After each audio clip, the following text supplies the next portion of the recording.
Amma ba'd.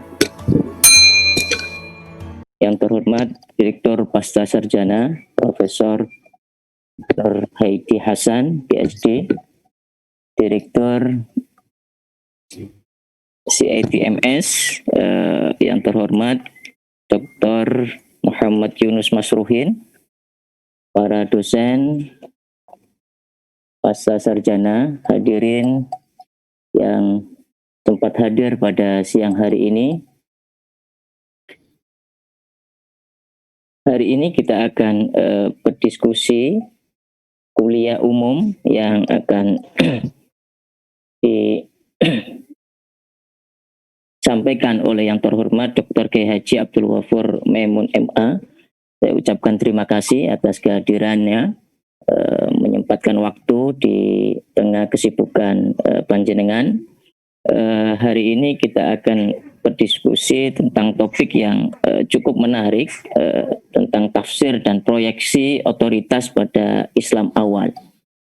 Sebelum masuk pada sesi penyampaian materi, marilah kita buka kuliah umum ini dengan bersama-sama membaca basmalah. Bismillahirrahmanirrahim. Selanjutnya acara sambutan yang akan disampaikan oleh Direktur CITMS yang terhormat Dr.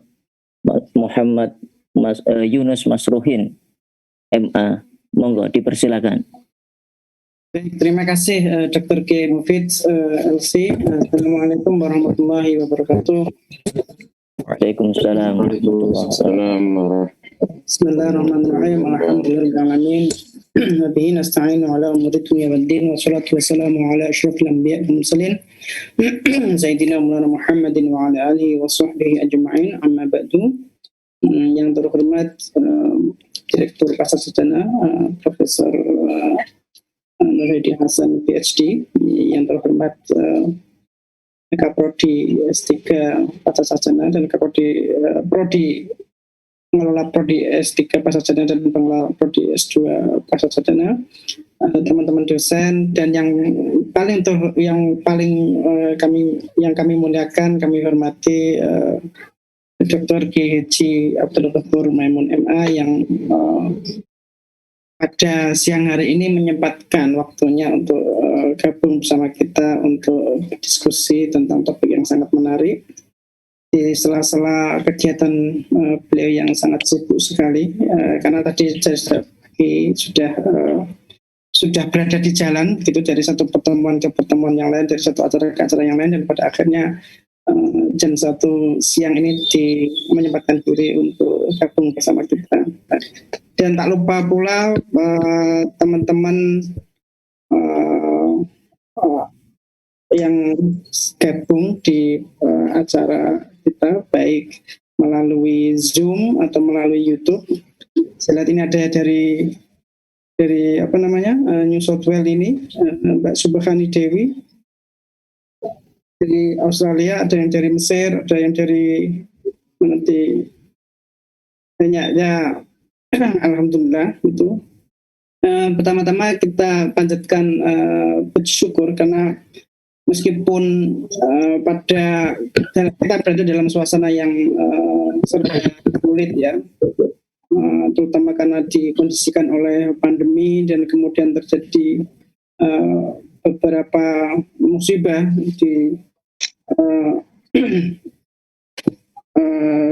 yang terjadi pada saudara-saudara kita di tempat yang lain gitu kan, kita masih bisa menyelenggarakan acara ilmiah yang serius begitu, bahwa keadaannya serba sulit ini masih memberikan kita kesempatan gitu kan, kita masih diberikan kesempatan oleh Tuhan, oleh Allah Subhanahu wa taala untuk mengadakan acara yang ilmiah dan serius ini.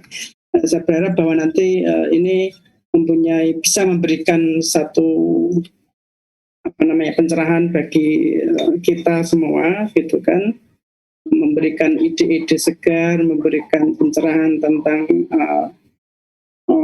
fase-fase yang kabur, yang masih menjadi perdebatan yang sengit di kalangan para intelektual ataupun para sarjana.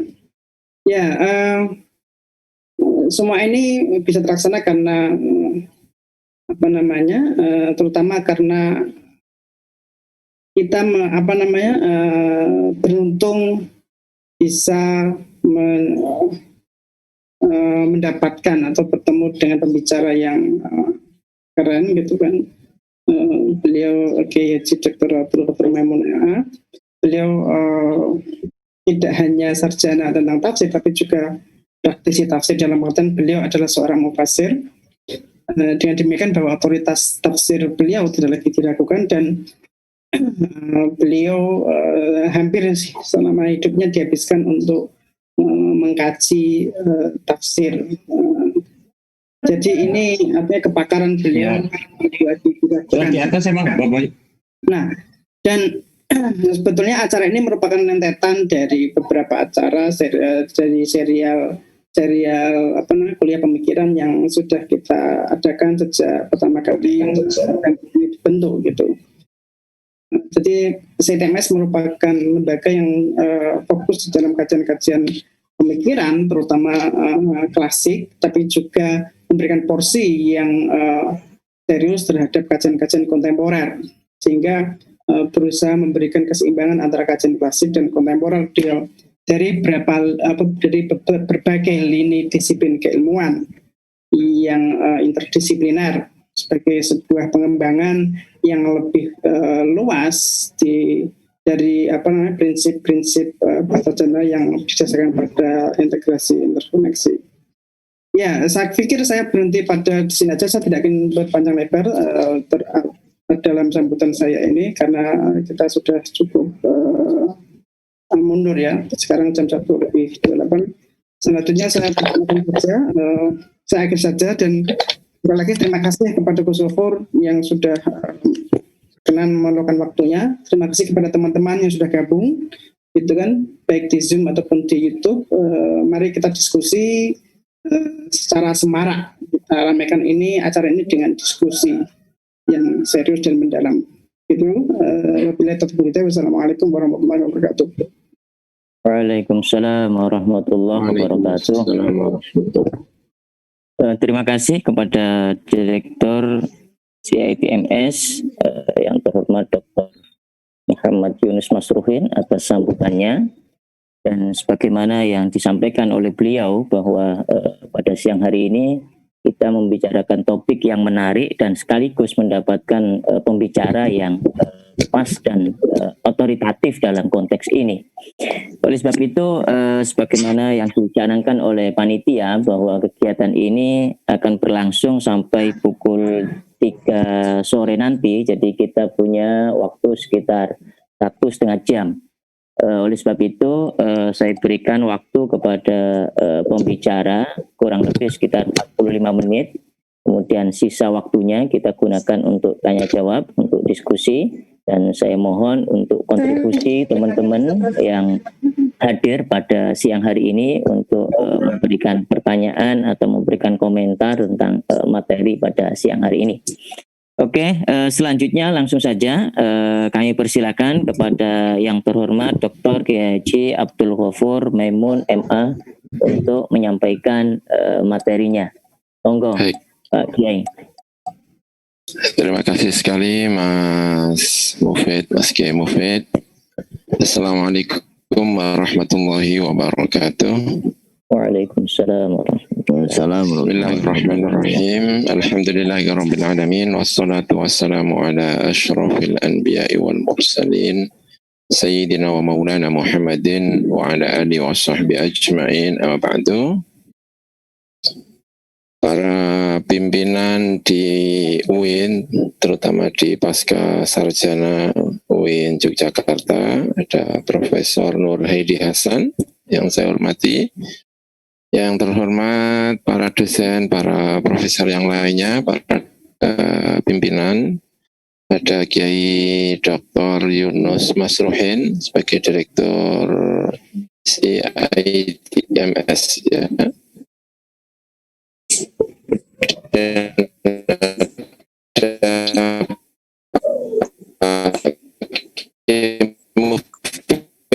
sebagai moderator, saya tidak mengurangi rasa hormat kepada para sebelum, sehingga bisa membaca tentang buku-buku tafsir ya.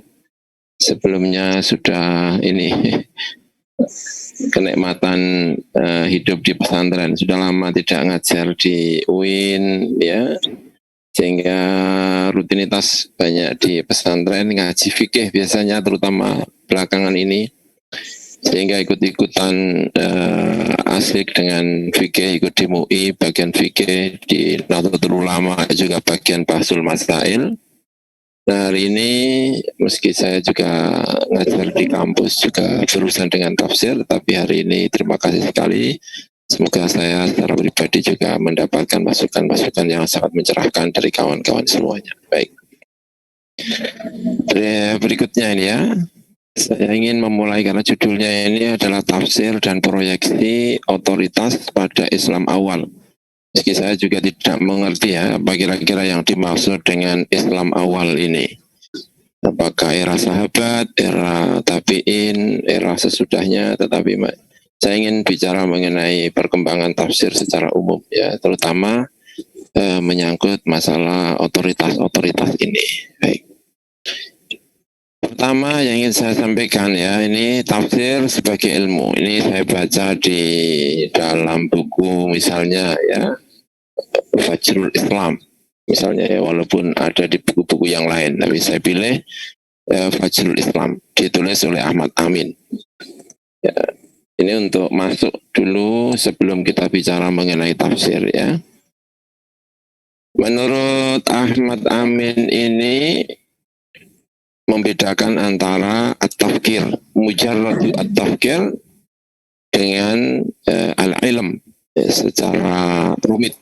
Karena kalau ilmu secara rumit itu, kalau dalam buku-buku turas kita, itu disebut dalam bait ini yang sangat terkenal, innama badi'a kulli fanin asyrah, al-haddu wal mawdu'u summa thamrah, tasabuhu wa khatuhu wal wati' wal ismu wal istimdadu hukm syari' masailu wal ba'du bil ba'di kafa wa mandarul jam'iyah hadza asyarafa. Ini ilmu secara rumit.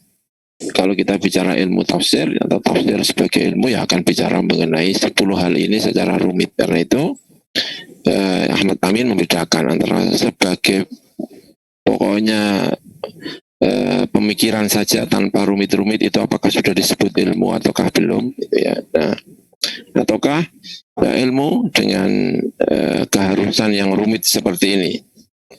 Nah, menurut Ahmad Amin, ilmu dalam arti yang kedua yang rumit ini itu belum lahir pada era jahiliyah dan tentu akan belum lahir pada awal-awal Islam. Jadi kalau yang dimaksud dengan tafsir di sini itu tafsir yang rumit-rumit dengan segala kaidahnya, dengan segala istimbatnya yang rumit, maka hampir kita sebut kayaknya itu tidak serumit yang seperti yang kita pahami itu. Nah, maka ketika kita bicara ilmu tafsir di sini adalah tafsir secara umum. Baik, berikutnya ya. Ada beberapa hal yang sangat menonjol dalam diri Arab. Ini yang menjadikan ilmu-ilmu yang rumit itu sulit untuk berkembang di Arab. Ya. Pertama, ya, al-aqliyah al-arabiyah itu ya. Nah ini ya, berpikir secara parsial. Yang kedua itu yang dipotret itu adalah kesukuan. Yang ketiga itu memotret hal-hal yang bersifat parsial dalam bahasa sastra yang tinggi. Ini prototipe akal Arab secara umum, mungkin diantaranya bisa kita potret seperti ini. Jadi berpikirnya ini adalah berpikir parsial. Karena itu meski telah bersentuhan dengan peradaban besar dunia waktu itu, bersentuhan dengan Persia melalui perdagangan, karena perbatasannya dengan Persia itu ada Hirah namanya di Irak, itu adalah kerajaan Arab, tetapi seperti di bawah kendali Persia pada saat itu. Begitu juga sudah bersentuhan dengan Romawi, ada Romawi melalui perdagangan, juga ada Ghassasinah di Syam, itu juga kerajaan Arab, tapi di bawah kendali Romawi. Sudah bersentuhan dengan Kristen dan Yahudi, orang Arab, ketika Al-Quran turun, atau sebelum itu juga sudah bersentuhan. Ada Nasoro Najran misalnya, orang-orang Nasrani Najran, dan itu akan kelihatan dalam syair-syair Arab setelah Kristen masuk. Kemudian Yahudi juga sudah bersentuhan di Madinah, banyak orang Yahudi. Akan tetapi karakteristik Arab di atas menghalanginya untuk melahirkan sebuah bangunan ilmu dalam pengertian yang kedua. Ini ya, jadi mungkin sudah tidak bisa dihalang-halangi, tidak bisa dibantah bahwa Arab ketika Al-Quran turun itu sudah bersentuhan dengan aneka ragam budaya. Tidak hanya 4 yang saya sebut ini saja, tentu saja sudah Habasyah juga sudah bertemu, tetapi berpikir secara parsial, berpikir tentang kesukuan, tidak bisa melihat dunia secara utuh. Keahliannya hanya memotret dalam bentuk sastra, itu menghalangi untuk melahirkan sebuah bangunan ilmu yang rumit. Nah ini, nah ilmu yang menonjol pada mereka karena mereka keahliannya adalah memotret dalam bahasa sastra yang tinggi, itu adalah al-lughah, asy-sya'ru, al-amthal, dan al-qasas. Tentu ini akan punya pengaruh di dalam perkembangan ilmu-ilmu orang Arab di berikutnya. Ya, berikutnya ya, terima kasih. Nah, ketika Islam itu datang, ini ada hal yang sangat mengubah cara berpikir Arab. Pertama adalah ajaran-ajaran Islam yang menuntut untuk berpikir secara holistik. Ketika berbicara mengenai Tuhan, anzala minas sama'i ma'an walladzi yusawwirukum fil arham, berbicara mengenai ibadah-ibadah, sholat, zakat, puasa, dan seterusnya, ajaran-ajaran Islam ini dipaksa orang Arab untuk berubah, yaitu berpikir secara holistik. Ini.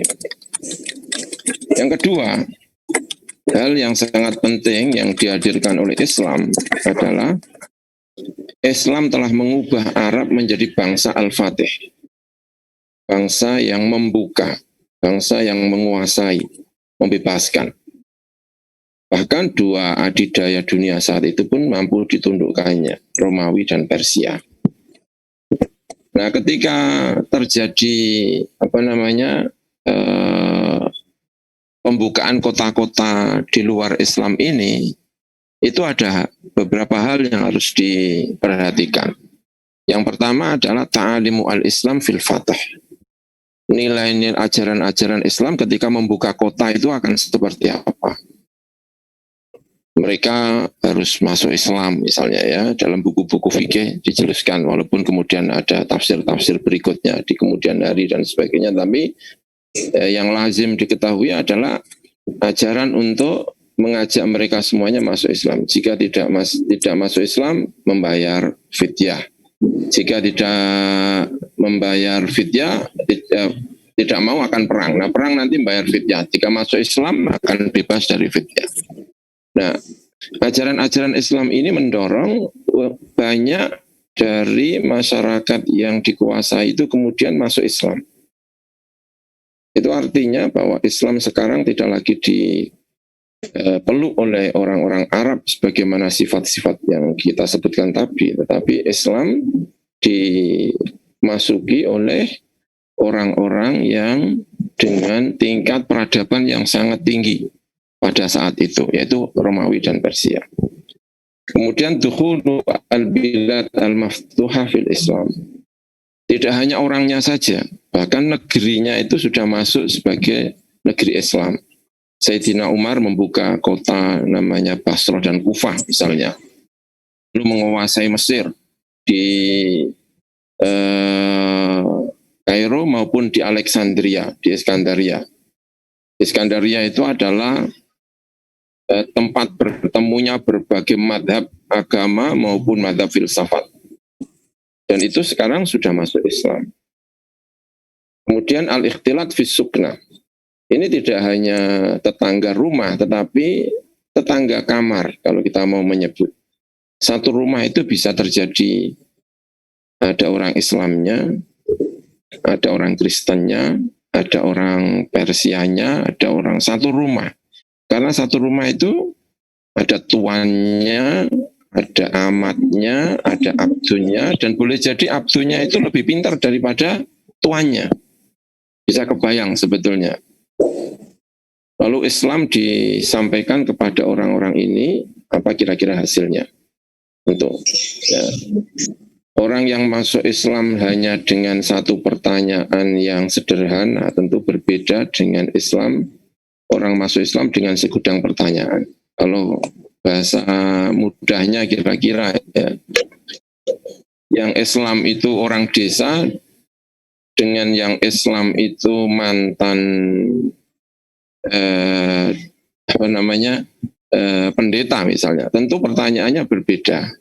Al-Quran dibaca oleh orang desa dengan Al-Quran dibaca oleh orang mantan pendeta atau mantan Yahudi atau mantan Buddha yang pimpinan Buddha, tentu pertanyaannya menjadi berbeda. Nah, hal-hal yang demikian ini sangat mengubah cara berpikir umat Islam atau orang Arab secara khusus pada waktu itu. Dan ini akan ada pengaruhnya tentu di dalam tafsir berikutnya ya. Ini. Dan kelihatannya kalau kita baca itu memang Nabi menghendaki Islam itu untuk semuanya. Itu bisa kita lacak dari berbagai referensi. Misalnya ya, Kanjeng Nabi mengatakan misalnya begini, khudhu al-Qur'ana min arba'in. Abdullah bin Mas'ud itu orang Mekah, orang sekitar Mekah lah, walaupun tidak Mekah, orang Hudhal. Mu'ad bin Jabal orang Madinah, Ubay bin Ka'ab itu mantan Yahudi, meski Arab tetapi agamanya Yahudi. Dia orang intelektual sejak sebelum masuk Islam. Tentu Ubay bin Ka'ab ketika membaca Al-Quran, pertanyaannya akan berbeda dengan pertanyaannya Abdullah bin Mas'ud misalnya. Lalu kalau kita mau menyebut di Madinah ada Abdullah bin Salam, itu juga mantan pimpinan Yahudi. Lalu ada Salim Maula Abi Hudzaifah. Salim itu orang Persia. Kemudian Kanjeng Nabi juga punya umat namanya Suhaib Ar-Rumi, salah satu pimpinan halakoh di masjidnya Nabi. Kemudian ada Salman Al-Farisi, ada Bilal Al-Habashi, ada An-Najjashi, ya. Kemudian juga berita-berita tentang Fathu al-Islam. Sejak Kanjeng Nabi masih hidup, kan Nabi sudah mengabarkan bahwa Islam ini akan menyebar tidak hanya di Arab, tetapi ke seluruh penjuru. Itu artinya bahwa Islam akan dimintai pertanyaan kalau itu ya. Orang yang bertanya itu akan mau macam-macam. Dan itu juga artinya bahwa karena orang yang tidak dari Arab ini dijadikan seorang pemimpin, itu sebetulnya secara otoritas gitu. Kita kalau bicara otoritas ya, maka Nabi itu sebetulnya telah memberi otoritas yang luar biasa kepada orang-orang yang basicnya sebetulnya bukan Arab. Pertanyaannya juga bukan pertanyaan Arab. Karena Kanjeng Nabi ternyata itu juga memberi otoritas yang lebih ya. Tidak hanya diberikan otoritas itu kepada Sayyidina Umar, nanti akan kita lihat hasil daripada jaminan otoritas yang diberikan oleh Kanjeng Nabi Muhammad SAW ini. Nah, baik ya, berikutnya. Ya, ini biar bervariasi, ini saya kutip dari kitab namanya At-Tafsir wal Mufassirun fi Thawbi Al-Qashib, karya Hadi Al-Ma'rifah, orang Syiah tentu saja ya. Kenapa Al-Quran itu butuh tafsir ya, sebelum kita melangkah menuju tafsir? Salah berbagai alasan dikemukakan, dan saya kira ini maklumat-maklumat umum tapi perlu kita refresh untuk membahas tentang bahwa kita itu butuh yang namanya tafsir. Karena ada hal-hal banyak sekali yang mujmal di dalam Al-Quranul Karim. Salat ditulis secara, dibahas tentang secara mujmal. Hadis yang membahas sebetulnya juga sudah secara mujmal ya. Hadis yang membahas tentang sholat itu hanya sallu kama ra'aitumuni usolli, tidak ada penjelasan mengenai mana yang wajib, mana yang sunat, mana yang biasa-biasa saja, sehingga ulama banyak berbeda. Apakah ketika Kanjeng Nabi meletakkan tangannya di pupu atau di di lutut, itu apakah merupakan kewajiban, kesunahan, atau itu hanya biasa saja? Tentu itu hal-hal yang sangat mujmal. Bahkan penjelasan Al-Quran yang mujmal ketika dijelaskan dalam hadis itu juga sebetulnya masih mujmal, masih butuh penafsiran, sehingga ulama-ulama sendiri akan terjadi khilaf. Misalnya lagi ya, berikutnya ya.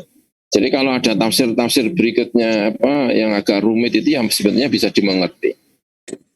Ada makna-makna yang rumit tentang penciptaan Adam, tentang filsafat penciptaan Nabi Adam, itu disebut semuanya di dalam Al-Quranul Karim. Tentang iblis, tentang malaikat, tentang banyak hal, tentang sifat-sifat Tuhan.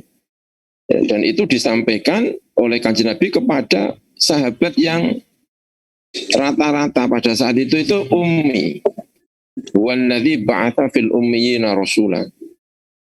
Tidak tahu kira-kira dalam benak para sahabat itu pertanyaannya seperti apa. Tentu ayat-ayat yang kita bicarakan tadi tentang penciptaan Adam, penciptaan Nabi, itu ketika kemudian dibaca oleh pendatang-pendatang baru yang saya ceritakan tadi dalam peristiwa Fatwa Al-Islami, itu tentu pertanyaannya akan berbeda. Karena itu kalau kemudian ada berbagai tafsir, ya bisa dimengerti. Karena memang Al-Qur'annya tidak bicara secara mendetail. Kemudian berikutnya, ini Hawadits Ghabirah wa Umam Khaliyah. Al-Quran cerita tentang kejadian masa lalu, kejadian umat-umat masa lalu, dan itu Al-Quran tidak bicara banyak. Hadis juga tidak bicara banyak. Karena itu bisa dimengerti kalau para sahabat, atau misalnya sebagian para sahabat berikut tabi'in mencari informasi-informasi ini di luar Islam. Apakah itu berarti Kanjeng Nabi memperbolehkan, Kanjeng Nabi memberi otoritas atau tidak, dan sebagainya? Tentu itu adalah pembahasan-pembahasan lain. Tetapi bahwa peristiwa-peristiwa ini itu kemudian membuat banyak orang penasaran, iya. Sehingga akan melahirkan berbagai bentuk penafsiran-penafsiran. Berikutnya ya. Berikutnya ini. Selain itu, Al-Quran juga bicara mengenai hal-hal yang gharib. Bahasa Al-Quran sifatnya itu gharib, sehingga butuh penafsiran. Ya, berikutnya ya. Itu cerita tentang kenapa harus ada tafsir. Nah, sekarang kita ambil salah satu sahabat. Ya. Nabi berdoa untuk Ibnu Abbas. Allahumma faqihu fiddin wa alimhu at-ta'wil. Ya Allah, pintarkan Ibnu Abbas di dalam agama, pahamkan Ibnu Abbas di dalam agama, dan ajari Ibnu Abbas tentang takwil. Kalimat takwil ini kalimat kunci sekali. Kalau orang-orang seperti Ibnu Taimiyah, dan itu biasa dikutip juga, kayaknya disetujui ya oleh Adz-Dzahabi dalam kitab At-Tafsir wal-Mufassirun ya. Takwil itu sama dengan tafsir. Artinya berarti Ibnu Abbas itu tidak dianggap sebagai sahabat yang otoritatif di bidang tafsir, tetapi di bidang takwil, tetapi otoritatif di bidang tafsir. Artinya kalau kita mencari bentuk otoritas di dalam masa sahabat untuk urusan takwil menjadi kesulitan. Kenapa? Karena takwil dan tafsir itu dalam tradisi yang kita terima, dan itu tampaknya misalnya sangat ditekankan betul sama Ibnu Taimiyah. Itu memang kayak ada unsur kesengajaan.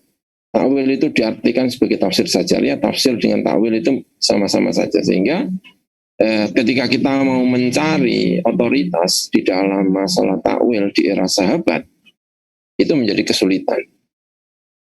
Itu berbeda tentu kalau kita memaknai secara perbedaan membedakan antara tafsir dengan at-ta'wil. Nah, Ibnu Abbas dengan cara seperti ini maka bisa menjadi rujukan atau pijakan otoritatif untuk para mufassir berikutnya yang cenderungannya adalah ta'wil, bukan tafsir. Nah, berikutnya ya. Nah, ini adalah contoh-contoh saja. Nah, ketika Ibnu Abbas itu dijadikan sebagai otoritas di dalam masalah ta'wil atau tafsir, sebetulnya kontribusi Ibnu Abbas itu apa sih? Salah satu kontribusinya adalah masalah fikih, dan itu tampaknya dipakai betul itu. Bahwa fikih itu menjadi sangat-sangat otoritatif ketika dimasukkan di dalam tafsir. Makanya Ibnu Abbas, al-muyassar maknanya al-qimar, karena ar-rajul fil jahiliyah yukhatiru ala ahli wa mali ila akhirih. Itu banyak bicara mengenai intelektual Ibnu Abbas di dalam masalah-masalah Arab pada saat itu. Dan itu kalau saya melihat itu Ibnu Abbas itu penting sekali karena dapat jaminan dari Kanjeng Nabi, sehingga perlu sekali Ibnu Abbas itu disuruh bicara tentang apa, nanti kelihatan itu dia akan sangat otoritatif di bidang apa. Nah, diantaranya adalah yang kita ketahui itu adalah intelektualitasnya, pengetahuannya tentang Arab, pengetahuannya tentang situasi, pengetahuannya tentang Yahudi, Nasrani pada saat itu menjadi boleh jadi itu sangat otoritatif dalam bidang tafsir. Ya, berikutnya, ini contoh-contoh saja. Ya, berikutnya dalam surat Al-Baqarah 184, wa 'alal ladzina yutiqunahu fidyatun ta'amu miskin. Nah, ini bicara fikih, makanya ini tidak ada yang menggugat. Jadi penafsiran ini adalah salah satu kesimpulan fikih sebagai hasil ijtihad. Makanya ijtihad di dalam fikih, karena sandarannya kepada Ibnu Abbas itu jelas, itu menjadi sangat otoritatif itu.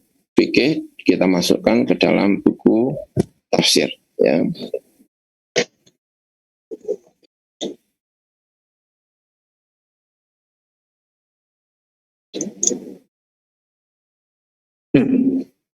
Tafsir-tafsir lainnya bisa dilihat berikutnya. Berikutnya, Ibnu Abbas berbicara mengenai bahasa. Ini juga menjadi otoritatif. Orang-orang yang tidak begitu setuju dengan takwil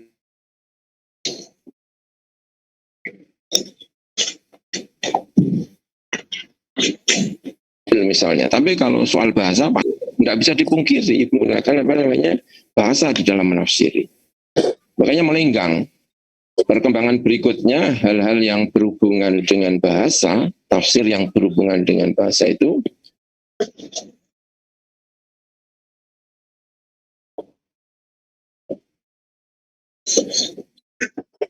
melenggang dengan mudah sekali.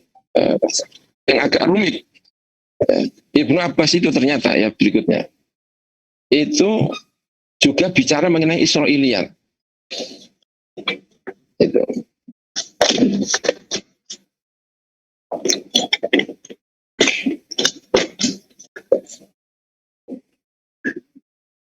Meski sering disampaikan bahwa tetapi sebetulnya Ibnu Abbas bagaimanapun itu meriwayatkan dari Israel.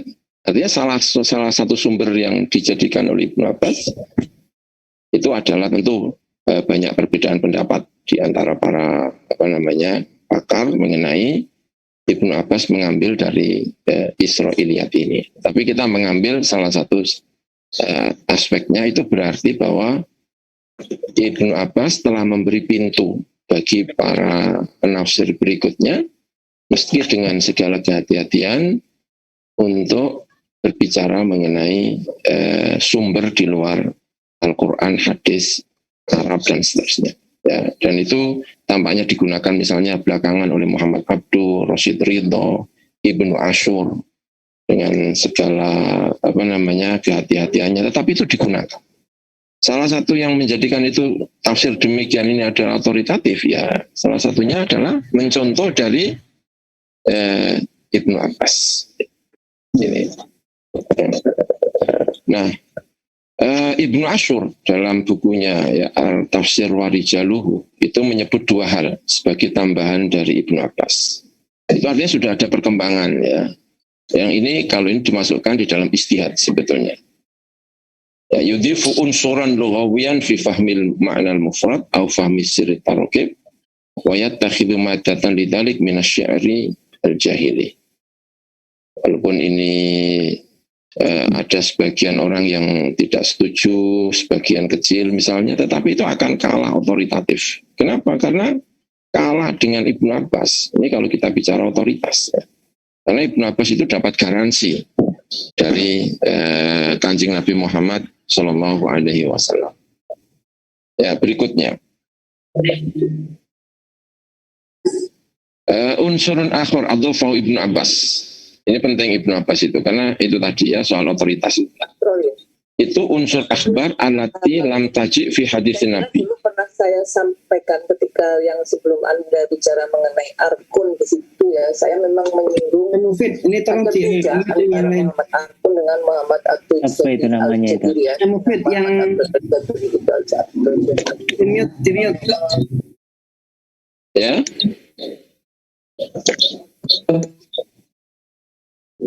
Ila bayani mubhamatil Quran. Jadi pengetahuan-pengetahuan umum, baik itu bersumber dari Yahudi, bersumber dari Nasrani, itu jelas dipakai oleh Ibnu Abbas. Ini saya kira menarik menurut saya itu ya. Nah, ada dua peristiwa berikutnya. Ini tentang Sobil bin Asal. Ya, berikutnya ini. Ada dua peristiwa ini saya kutip, ini yang agak menarik. Ini ya. Yang pertama diriwayatkan oleh Ad-Darimi. Ya, dua kecenderungan sahabat. Yang pertama peristiwanya adalah Sayyidina Umar. Ada seseorang namanya Sobil bin Asal, dalam riwayat yang lain disebut Abdullah bin Sobil, tanya terhadap masalah-masalah mutasyabihul Quran yang dianggap sebagai mutasyabihul Quran. Nah, jawaban Umar itu tidak mendapatkan jawaban dari Umar yang saya baca dalam riwayat ini, tapi itu mendapatkan pukulan keras dari Sayyidina Umar. Bahkan menulis surat kepada Abi Musa al-Asy'ari, alla yujalisau ahadun minal muslimin. Tentu Sayyidina Umar punya pandangannya sendiri kenapa tidak dijawab dan kenapa justru dihadapi dengan pukulan. Tapi satu hal yang saya kira tidak bisa dihindari, yaitu bahwa itu Sayyidina Umar itu mewakili kecenderungan sahabat pada saat itu. Sayyidina Umar itu menjadi contoh bagi orang-orang yang tidak mau menafsiri Al-Quran. Karena sebagaimana ditulis oleh misalnya dalam kitab Madzhabut Tafsir ya, Qudsyir itu, dia salah satu tulisannya menyebut begini. Saya heran kenapa, kata itu Qudsyir itu ya, saya heran kenapa tafsir bil maksur itu begitu menumpuk. Banyak sekali riwayat-riwayat tentang tafsir bil maksur. Padahal di era-era awal orang menafsiri itu sangat dibenci. Orang pada takut untuk menafsiri. Ada Sayyidina Umar, ada menyebut beberapa tokoh dengan sendiri. Jadi yang dipotret oleh siapa? Yang dipotret oleh itu adalah Sayyidina Umar. Nah, riwayat yang bawahnya itu Sayyidina Ali. Sayyidina Ali itu begini riwayatnya.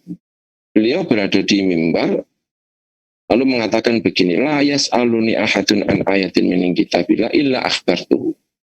Tidak ada orang yang bertanya kepadaku mengenai kitabullah kecuali saya menjawabnya.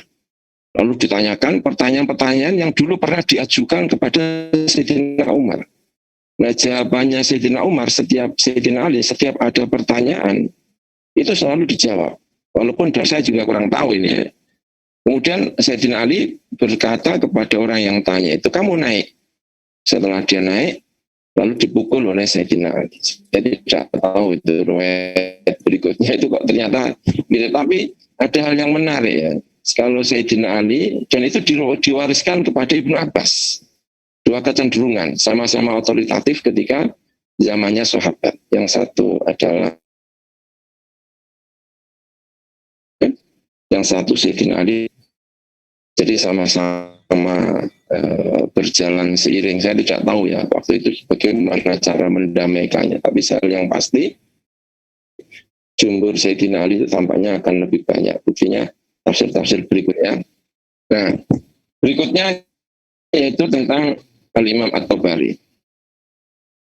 Dan ini juga yang sering saya kira perlu mendapatkan perhatian. Imam Tabari itu menyebut setiap tafsir yang akan dia sampaikan itu disebut dengan takwil. Memang tampaknya sengaja, itu takwil, bukan tafsir-tafsir biasa. Sehingga kelihatannya Imam Tabari itu memang cenderung membedakan antara tafsir dengan takwil. Ya, sehingga Muhammad Fadil bin Asur itu mengatakan bahwa kalau misalnya tafsir Tabari itu sanadnya itu dihilangkan, maka kesan ini tafsir maksur itu akan hilang. Itu artinya sebetulnya ya, sejak zaman Imam At-Tabari, ketika zaman At-Tabari itu kemenangan ada di pihak Sayyidina Ali. Di kurun yang ketiga, Awailul Qarni As-Salis itu dimenangkan oleh, kalau At-Tabari melenggang sebetulnya. Tapi kan Imam Tabari tidak sendiri dalam buku-buku itu. Nah, di samping Imam At-Tabari itu juga ada Al-Imam Al-Bukhari. Dia berikutnya itu, nanti bisa dibaca teks-teksnya, juga bisa dirujuk di dalam buku aslinya. Nah, di satu kurun dengan Imam At-Tabari itu ada Al-Imam Al-Bukhari. Imam Bukhari itu juga menulis tafsir. Yang konon katanya tafsirnya ini hilang. Nah, tafsir dalam kitabnya Al-Imam Al-Bukhari ya berikutnya ya berikutnya itu adalah satu menyangkut bahasa. Bitahqiqi ma'anil alfat al-muhtaja ila bayanin. Ya, tentu saya tidak membaca tafsirnya Bukhari karena hilang. Saya menganalisa tafsirnya Bukhari itu adalah satu berkenaan dengan bahasa. Itu artinya hingga Imam Bukhari yang biasanya bicara tentang al-ma'thur itu Imam Bukhari juga ternyata tidak bisa menegasikan tentang bahasan kebahasaan, karena itu yang dilakukan oleh Ibnu Abbas. Tidak bisa. Nah, yang kedua itu adalah hanya berbicara mengenai maksur yang sahih saja. Tapi masalahnya itu ya, yang sahih itu hanya sedikit, tidak banyak dibandingkan dengan yang tidak sahih. Karena itu sering disebut ada tiga hal yang tidak punya asar, tidak punya sanad, yaitu salah satunya adalah tafsir. Kata Imam Ahmad, salah satu sanad adalah diantaranya yang disebut adalah tafsir. Itu tidak punya sanad. Artinya kalau kita kecenderungannya itu adalah Bukhari, maka sebetulnya tafsir itu akan mandek. Karena dihentikan di situ. Tidak akan banyak berbicara, kecuali fikih tentu saja ya. Karena kalau fikih itu dari awal itu sudah melenggang seperti tadi saya sampaikan. Tetapi di luar fikih itu agak berat. Nah, karena di antara ini menurut Fadil bin Asur yang kemudian menangkap generasinya Sayyidina Ali dan generasinya Ibnu Abbas itu justru adalah Mu'tazilah. Dan sejarah Mu'tazilah, perangnya Mu'tazilah dengan Sunni itu luar biasa. Ya, misalnya nih saya kutipkan ini pernyataan An-Nadham, Ibrahim An-Nadham. Ya, la tastarsilu ila kafirin minal mufassirin wa inna sabu anfusahum lil amma wa ajabu fi kulli mas'alah wa inna kafiran minhum yaqulu bi ala ghairi asasin wa kullama kana al mufassir aghrab indahum kana ahabba ilaihi wal yakun indakum Ikrimah al-Kalabi as-Suddi ad-Dhahab wa Muqatil bin Sulaiman ila akhirih. Disebut fakaifa athiqu bi tafsirihim wa askunu ila shawabi. Nah, jadi ada generasi-generasi yang tadi dipimpin oleh Al-Imam Al-Bukhari, tapi Imam Bukhari membatasi kepada dua hal tadi, ya. Dan itu tampaknya tidak sangat ditentang oleh Mu'tazilah. Nah, yang menentang itu memang Mu'tazilah. Karena itu kalau kemudian tafsir itu kemudian seperti diambil alih oleh orang-orang Mu'tazilah, ya bisa dimengerti. Ya. Itu. Mu'tazilah jelas-jelas menyebutkan di situ. Dia tidak akan percaya dengan riwayat-riwayat itu. Dia lebih percaya dengan tafsir-tafsir yang berkenaan dengan bahasa, berkenaan dengan istimbat, berkenaan istiadat dan lain sebagainya. Itu orang-orang Mu'tazilah.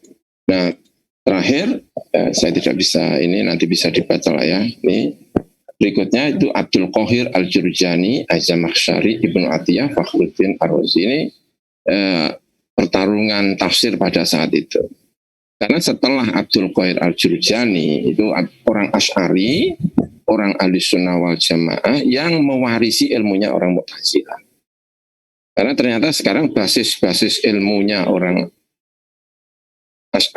Mu'tazilah itu diambil alih oleh orang Sunni, yaitu dipelopori oleh pertama itu adalah Abdul Hasan Al-Asy'ari, kemudian diteruskan secara kebahasaan Abdul Qahir Al-Jurjani, sehingga Abdul Qahir Al-Jurjani itu sering disebut sebagai wadi'u ilmil balaghah. Itu orang Asy'ari, orang Sunni, dan ini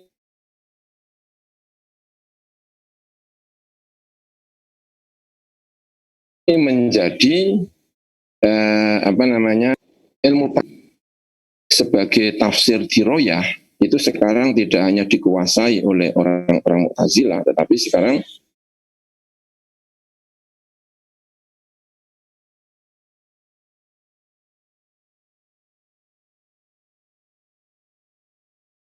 juga bisa dikuasai oleh orang Sunni. Tapi yang menghasiai kitab Zamakhsyari itu orang-orang Sunni. Yang menghasiai itu adalah orang-orang Sunni. Satu hal yang menunjukkan bahwa orang Sunni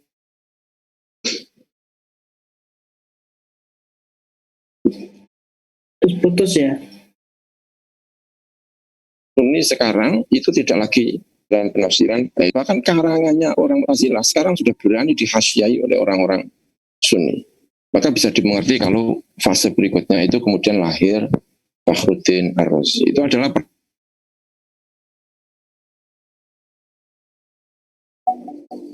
pertarungan-pertarungan yang bisa saya sampaikan jumlah tafsir otoritas-otoritas di bidang tafsir.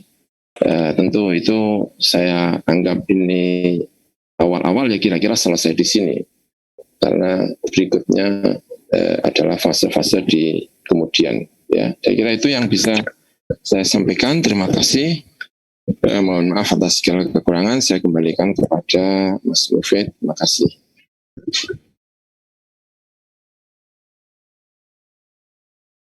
Ya, terima kasih Gus Hofur atas penyampaian materinya yang sangat menarik. Teman-teman sekalian, teman-teman bisa langsung menuliskan pertanyaan atau langsung bisa menyampaikan raise-hand-nya, kemudian nanti diberikan akses untuk bisa menyampaikan pertanyaannya langsung. Monggo, mungkin dimulai dari siapa ini? Langsung dihidupkan mikrofonnya saja, langsung disampaikan secara jelas dan padat, kemudian nanti akan direspon. Monggo, Abah Rafiq, monggo. Ngapunten Pak Yai. Waalaikumsalam. Waalaikumsalam, monggo Mas Rafiq. Ngapunten, saya telat beberapa menit tadi. Saya punya pertanyaan singkat Pak Yai. Jadi gini, kalau kita posisikan misalnya dari Ibnu Abbas, lalu kemudian Umar, Ali yang membuat dinamika otoritas, tapi kan ini imajinasi nakal mawon nih. Kalau mengimajinasikan bahwa saat itu kan rekaman dari sahabat yang lain terhadap pernyataan-pernyataan mereka itu kan bentuknya bukan dalam bentuk tulisan, tapi rekaman mereka ada pada ingatan-ingatan mereka, ada pada interaksi-interaksi mereka dengan otoritas-otoritas ini tadi, yang lalu kemudian belakangan dikanonisasi menjadi teks-teks hadis atau teks-teks tafsir gitu kan. Nah, pertanyaan saya jadinya begini, Pak Yai, seberapa besar sih peran para perawi yang lalu kemudian merekam informasi-informasi dari para otoritas ini terhadap tafsir gitu. Jadi karena kan lalu kemudian tadi seperti jenengan ini itu menarik kan kemudian karena Bukhari ternyata punya kategori sahih dan tidak sahih gitu kan. Padahal sebelum Bukhari mungkin kategori itu tidak muncul karena Ibnu Abbas sendiri juga ternyata kan menggunakan sumber yang sangat beragam. Jadi bayangan kula gitu bahwa mungkin nggak bahwa pada saat itu sebenarnya ada muncul otoritas-otoritas lain yang itu berfungsi sebagai akselerator terhadap otoritas-otoritas yang disebutkan ini tadi. Dan tapi peran mereka sebenarnya sangat signifikan untuk memulai tradisi tafsir bahkan mendinamisasi tafsir kemudian gitu. Oke, ngaten Pak Yai. Oke, assalamualaikum warahmatullahi wabarakatuh. Waalaikumsalam. Oke, terima kasih Abah Rafiq. Selanjutnya kita tampung dulu mungkin 2 atau 3 penanya dulu. Monggo langsung dihidupkan mikrofonnya. Ayo, siapa ini? Oke, silakan. Bismillah, assalamualaikum warahmatullahi wabarakatuh. Kenalkan nama ya. Dalam ujian Angga Priantoro, mahasiswa pada sarjana ilmu. Suaranya kurang jelas ya. Halo, assalamualaikum. Ya, ulangi suaranya kurang jelas tadi. Dalam ujian Angga Priantoro, mahasiswa pada sarjana UIN Sunan Kalijaga, konsentrasi ilmu hukum dan peranata sosial Islam bagian daerah Ngalap Barokah. Tadi kagem Yai Abdul Maimun beberapa deskripsi yang sudah disampaikan tadi kita bisa melihat bahwasannya terjadi pergeseran otoritas penafsiran.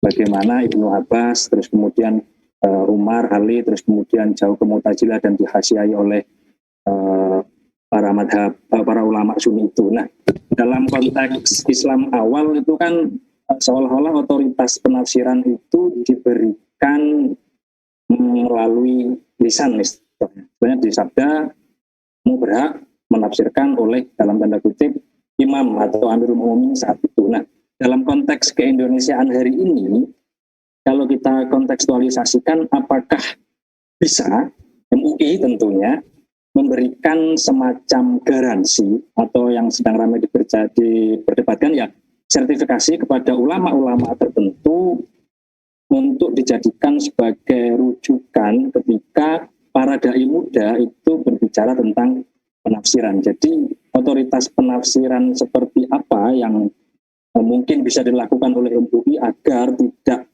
terjadi penafsiran yang otoritarian, barangkali seperti itu Pak Kiai. Assalamualaikum warahmatullahi wabarakatuh. Waalaikumsalam. Oke, terima kasih. Satu lagi saya kira sebelum direspon oleh Gus Ghafur. Monggo, satu lagi yang bisa langsung menyampaikan pertanyaannya.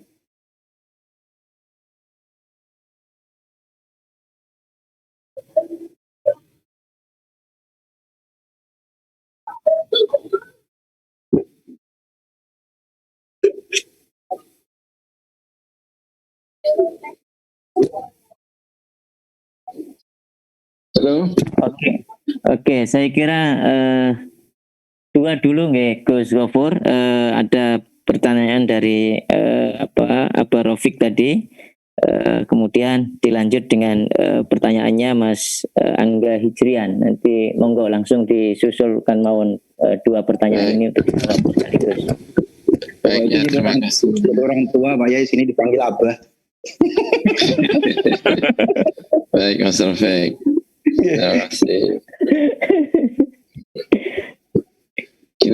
Kalau ini ya, otoritas ini mungkin sama hampir mirip dengan yang kedua tadi. Otoritas diberikan secara lisan ya. Kanjeng Nabi memberi otoritas itu ya sebetulnya banyak ya. Misalnya memberi otoritas kepada Mu'adz bin Jabal di dalam masalah fikih, itu memberi otoritas. Itu artinya juga ketika menafsiri Al-Quran itu juga sangat otoritatif pada saat itu sangat otoritatif sekali diberikan kepada ya diberikan kepada Sayyidina Ali, ana madinatul ilmi wa aliyun babuha, itu juga menunjukkan otoritas yang kuat sekali tentang Sayyidina Ali.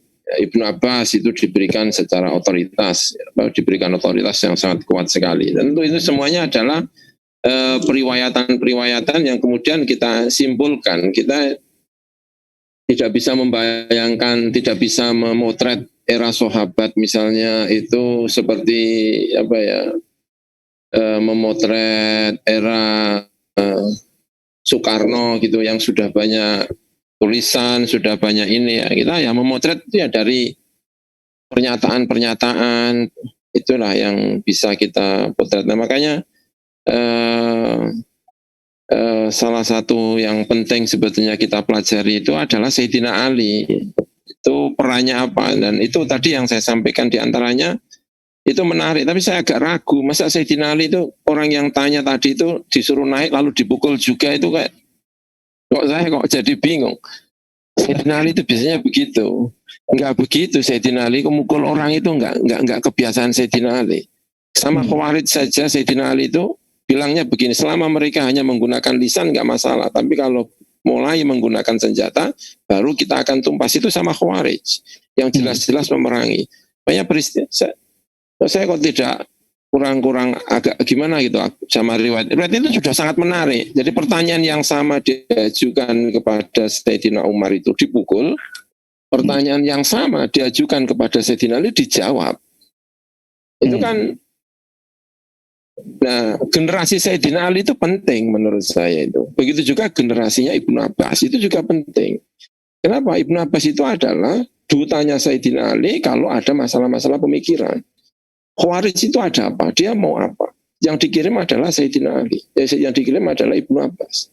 Kamu debat sana sama orang itu karena tahu persis bahwa Ibnu Abbas itu adalah sangat otoritatif di bidang masalah-masalah ini.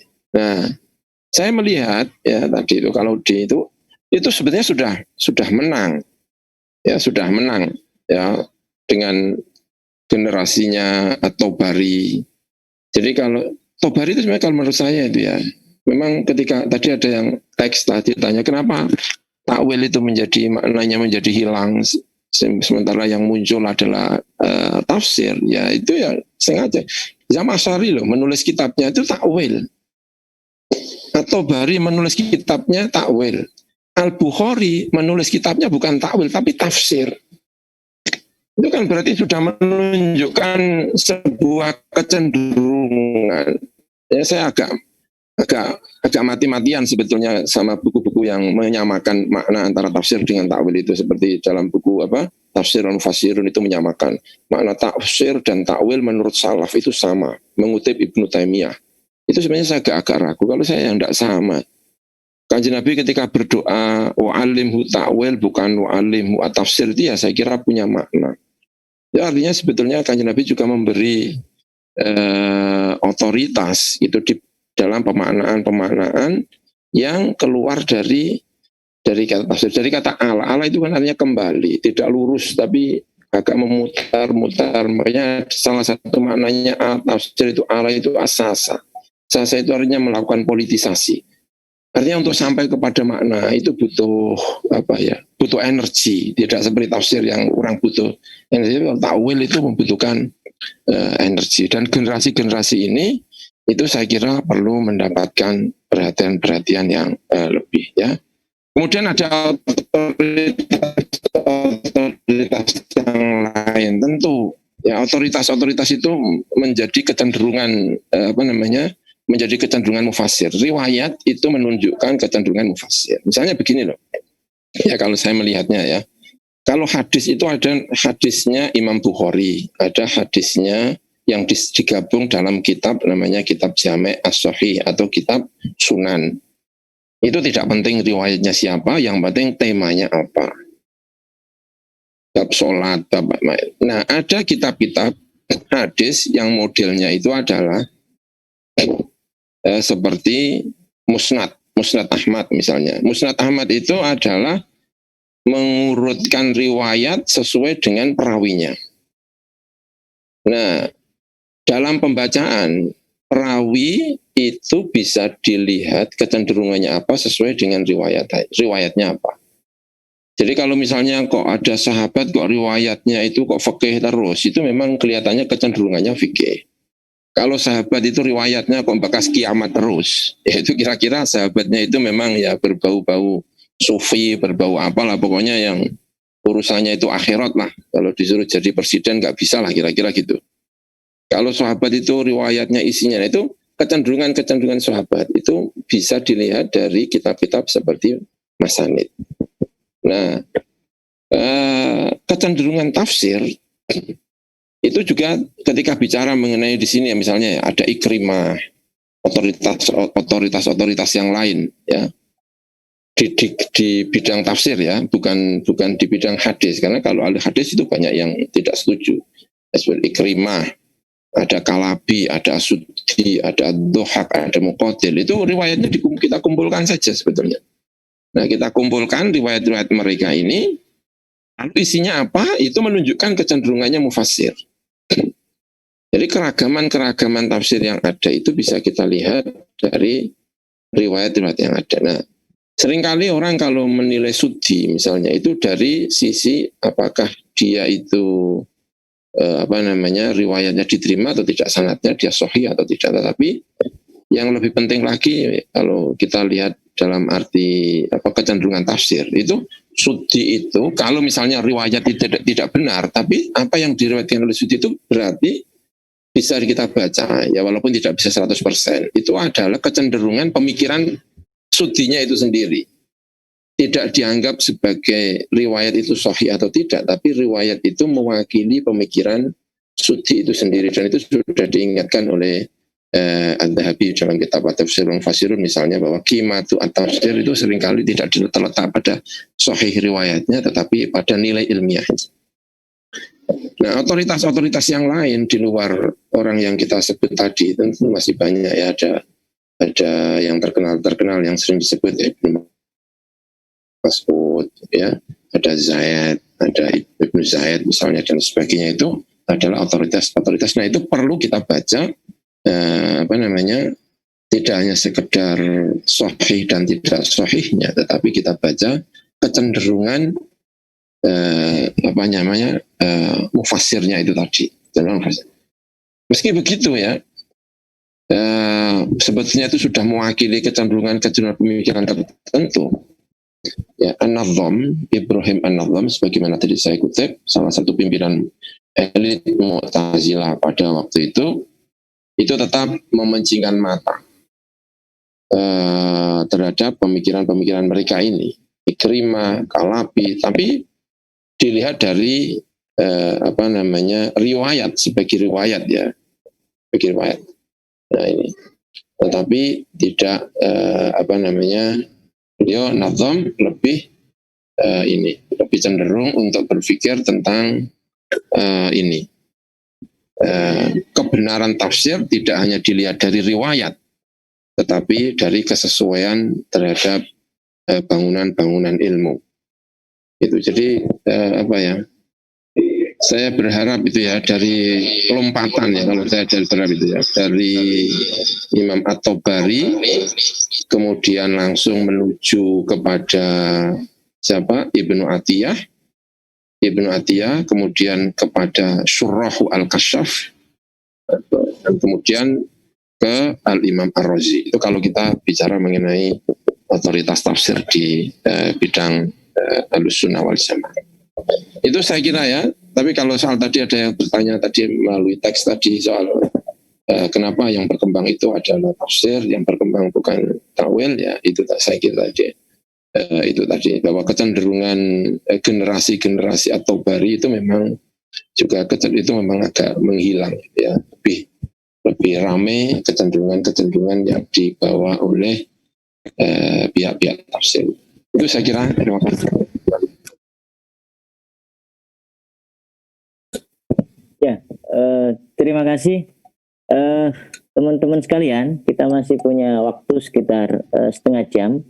Mungkin dari teman-teman yang lain yang mau menyampaikan pertanyaan atau mengomentari tentang materi pada siang hari ini, dipersilakan.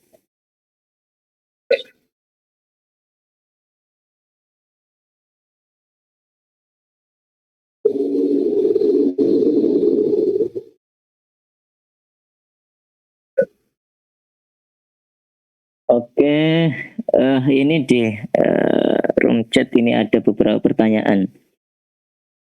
Saya bacakan, nggih. Dikotomi antara fakih dan mufasir di era awal sebenarnya dilatari oleh perdebatan apa? Menyoal tentang persoalan apa? Nah, ini pertanyaan pertama dari Mbak Nailul Wirda. Ini dari Kairo. Kemudian pertanyaan kedua dari Mas Asep Nahrul. Pertanyaan pertama, apa alasan dibalik populernya istilah tafsir dan tenggelamnya istilah takwil sebagai istilah teknis dalam kerja interpretasi Al-Quran? Ini sedikit tadi sudah disinggung oleh Kemudian yang kedua, apakah genealogi tafsir itu lebih dekat ke hadis atau ke fikih? Nah, jadi ada 3 pertanyaan untuk sampai saat ini yang di room chatting. Mungkin Gus Sofur bisa merespon 3 pertanyaan itu. Sebelum nanti teman-teman mungkin juga akan menyampaikan secara langsung. Monggo Gus Sofur. Baik, yang pertama apa tadi? Saya kurang yang pertama, dikotomi antara fakih dan mufasir di era awal Islam sebenarnya dilatari oleh perdebatan tentang apa, atau paling tidak konteksnya itu bagaimana. Kemudian menyoal persoalan tentang apa ketika itu. Baik, ya, terima kasih.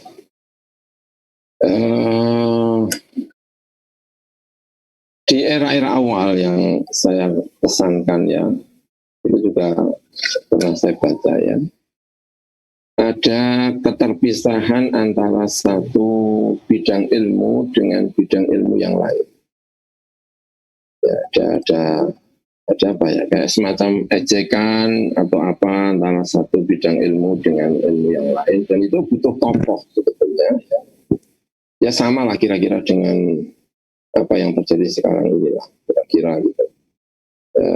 Misalnya tentang bentuk negara, itu butuh tokoh yang sehingga kalau dalam perdebatan Indonesia itu sehingga negara NKRI itu bisa landing, diterima oleh sekian banyak, itu kan perlu ini, kalau di dalam Nahdlatul Ulama kalau saya itu kan terjadi kan 1984, itu butuh tokoh-tokoh besar sehingga orang gampang menerima NKRI dan gampang menerima Pancasila tahun 1984 dalam tubuh Nahdlatul Ulama.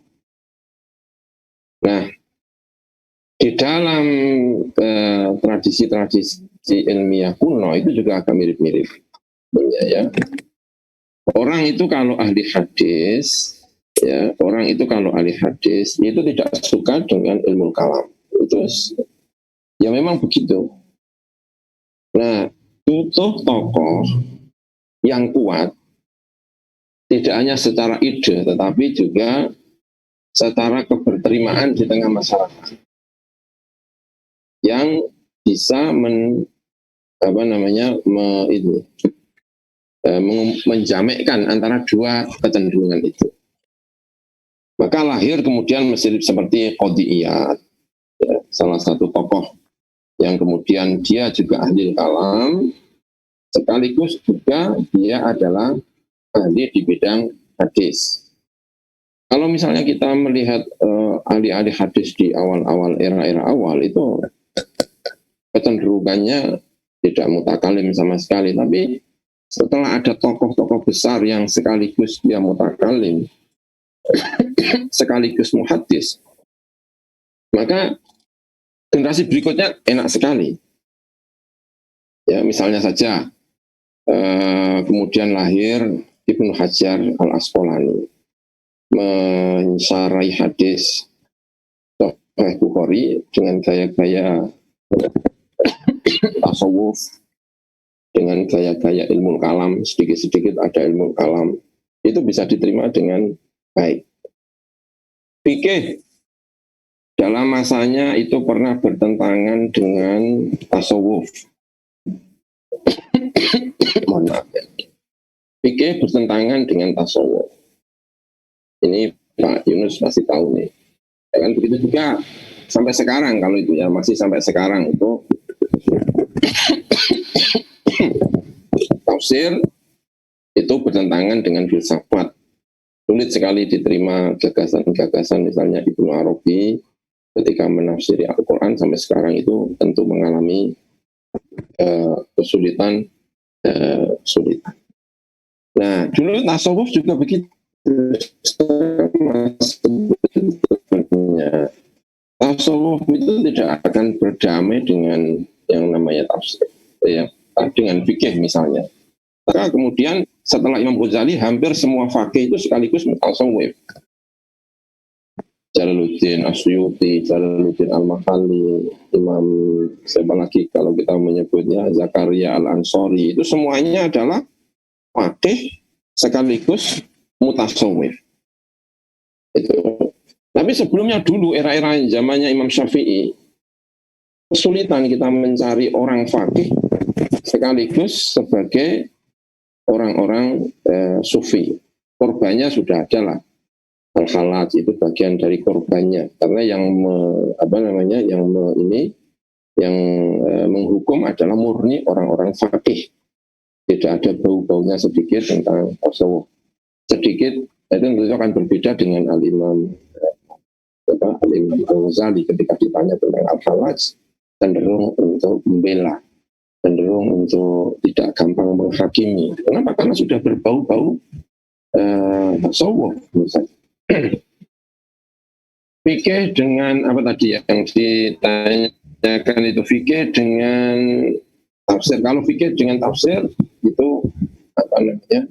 Fikih dengan tafsir itu agak tidak bermasalah. Saya melihat tidak ada masalah, tidak ada riwayat yang menjelaskan bahwa ahli fikih bertentangan dengan ahli tafsir. Itu saya tidak melihat ada pertentangan yang berarti di wilayah-wilayah itu. Tapi kalau hadis dengan tafsir, ya sejarahnya adalah tafsir kepingin orang-orang ahli hadis kepingin tafsir itu berada di bawah naungan hadis. Tapi ahli tafsir tampaknya semakin lama tidak berganti. Dan itu puncaknya itu sebetulnya ada di Al-Imam At-Tabari. Walaupun sebelumnya sudah ada Imam Yahya bin Salam, tetapi yang terkenal adalah Al-Imam At-Tabari. Gitu ya. Jadi kalau ditanya tentang apa namanya tadi itu pertentangan tadi ya, saya bacakan ini. Ya. Sebentar ya. Populer. Kemudian ya, genealogi tafsir itu lebih dekat kepada hadis atau ke fikih. Ya, saya kira tidak bisa buat pertanyaan ini agak membingungkan ya kalau saya membaca ya, apakah dekat dengan hadis atau dengan fikih. Tafsir pada generasi awal itu sebetulnya banyak berdasarkan kepada riwayat. Kan kalau menurut sejarahnya kan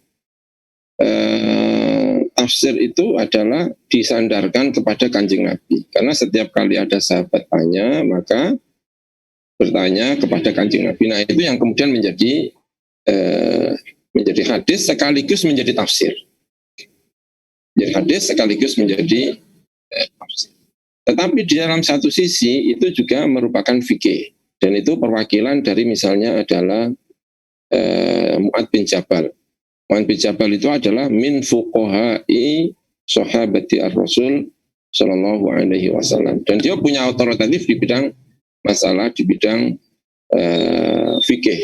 Ketika beliau dikirim ke Yaman, salah satu ucapan yang terkenal adalah, jika saya tidak menemukan dalam Al-Quran dan di dalam hadis, ajtahidu. Ajtahidu. Umar yang terkenal tidak suka dengan tafsir, itu juga berbicara mengenai fikih. Kalau fikih beliau meski di satu sisi tadi saya sampaikan ya, ketika bicara tentang tafsir dalam konteksnya bahasa dan itu agak keras. Mohon maaf ya. Tapi ternyata Ibnu Abbas itu siapa? Umar itu kalau dalam fikih itu luar biasa itu ijtihadnya. Pesannya kepada siapa? Musa al-Asy'ari juga sama, al-anzor fal-anzor, al-amsal fal-amsal. Itu juga artinya sebetulnya tafsir dalam artinya Umar bin Khattab itu bicara mengenai fikih.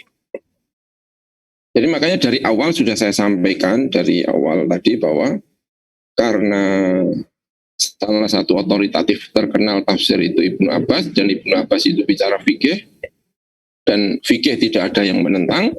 Dari awal saya sampaikan bahwa jika tafsir itu berkenaan dengan fikih, itu sebetulnya landing sekali itu. Hampir tidak ada masalah. Otoritatif besar era sahabat, begitu juga era tabi'in, ketika bicara mengenai fikih, itu tidak bermasalah. Makanya tentu agak ahli hadis dengan ahli fikih itu ada kontradiktif itu antara fiqhur ra'yi dengan fiqhu as-sunnah, antara orang Madinah dengan orang Irak, sebagaimana tercermin dalam perbedaan yang kuat antara Imam Malik dengan Abu Hanifah yang kemudian itu didamaikan oleh al-Imam Asy-Syafi'i yang menjembatani karena Imam Syafi'i pernah tinggal di Madinah sekaligus pernah meninggal di Irak, menjadi muridnya Abu Hanifah. Tetapi Al-Quran ditafsiri secara fikih itu hampir tidak mengalami kendala apapun. Mu'tazilah karena tidak punya madzhab fikih, misalnya ini sebagai contoh saja. Sebagaimana tadi saya sampaikan bahwa Mu'tazilah itu ketika mengutip para ahli tafsir itu Nazam mewakili, saya kira Nazam itu bisa mewakili ya. Nazam bisa mewakili dari kecenderungan Mu'tazilah mengatakan wa kaifa afiqu bi tafsirihim. Ketika mengutip para mufasir besar itu sampai wa kaifa afiqu bi tafsirihim. Artinya Mu'tazilah yang kecenderungan ar-ra'yi itu tidak suka dengan pendapat-pendapat yang hanya didasarkan kepada, tapi di dalam masalah fikih Mu'tazilah itu karena tidak punya madzhab fikih, maka orang sekali berzamakhsyari yang seluruh hidupnya itu dikonsentrasikan untuk beristihad, itu dalam masalah fikih itu seringkali disebut az-Zamakhsyari al-Hanafi. Ya. Berarti ya, kalau kita mau mengambil secara gampang gitu ya, Mu'tazilah itu tidak keberatan yang biasanya agak a priori terhadap penafsiran, tetapi juga ternyata itu tidak a priori ketika bicara masalah fikih. Ya, jadi pertanyaan ini saya kira saya kurang bisa memahami dengan pas ya, apakah genealogi tafsir itu lebih dekat ke hadis atau ke fikih. Tapi kalau pertanyaannya kita ubah misalnya, apakah genealogi tafsir itu lebih dekat kepada hadis, artinya tafsir bil mansur, ataukah kepada ar-ra'yu at-tafsir bil ra'yi, ya, sebagai tafsir ya, sebagai tafsir dalam artinya yang luas sehingga mencakup kepada at-ta'wil ya. Itu tentu membutuhkan hadis, tetapi pada perjalanannya itu sebetulnya lebih dekat kepada al-fikhinya, fikih dalam arti ar-ra'yu secara umum. Itu ya kalau pertanyaannya kita ubah misalnya. Tapi kalau ini hadis dengan fikih ini saya melihat tidak sebanding perbedaan itu saya kira. Itu saya kira Mas Mufid ya, terima kasih. Oke, terima kasih Gus Ghafur atas responnya.